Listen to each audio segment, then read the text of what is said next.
Welcome to the final video of our first Resistance Week. Did you see the other two? Here's a playlist of all 3 videos in case you missed any. We've talked about easy ways to get involved, we've talked about how to be a better ally, and today we'll talk about how to use your talents and connections to help others. Are you rich and famous? Are you an uber celebrity? Or do you just realize you have a marginal sphere of influence, like a YouTube channel, or a social following, or even a PTA group? I think you'd be surprised to find how far of a reach you may have. Whether your network is the 5 members of your book club or several 100,000 online, whether you meet your friends in person or virtually, here are some tips on how to use your connections to spur others to social action.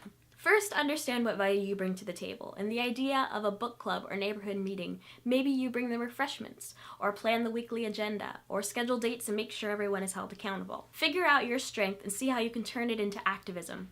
If you're the scheduling expert, choose a date to visit your town hall to protest and call everyone to remind them like you would for book club. If you plan the agenda, set an itinerary for a night of activism. By combining with your scheduler, you could organize a night of poster making and group calls to representatives.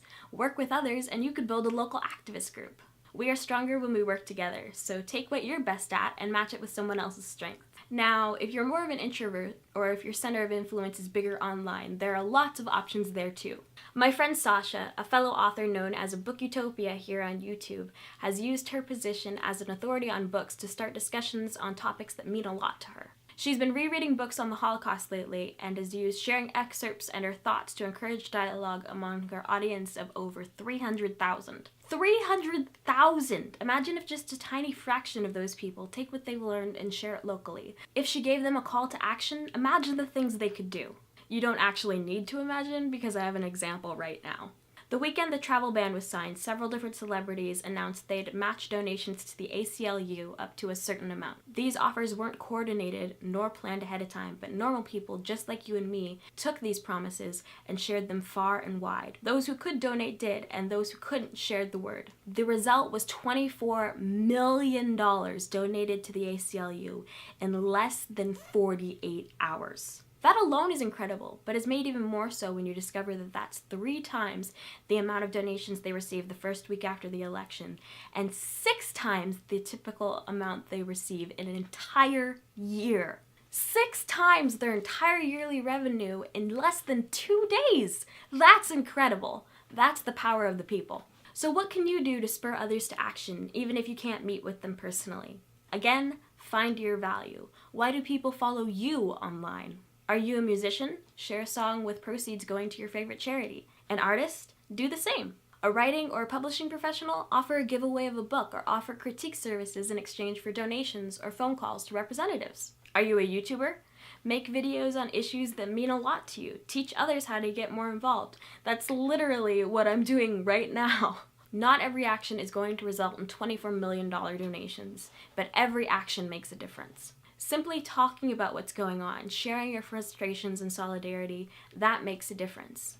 People want to know they're not alone. That's why somebody can become so influential online. People want to find someone they can relate to. So you don't have to, and in fact shouldn't, spend most of your time asking for monetary action. Most of the time, just talking helps. On Wednesday, I shared a video on how to be a better ally. A lot of it comes down to listening to those who've been hurt and boosting others' voices. If you have a large audience, this is especially important. Another YouTuber friend, Jenna Claire, made a video on the importance of critiquing your faves when they do problematic things, even if you still want to support them. In it, she discusses how one of her favorite authors has failed in representing people of color and LGBT, and how even though most of these failures don't hurt her specifically, it's still important to be critical of them.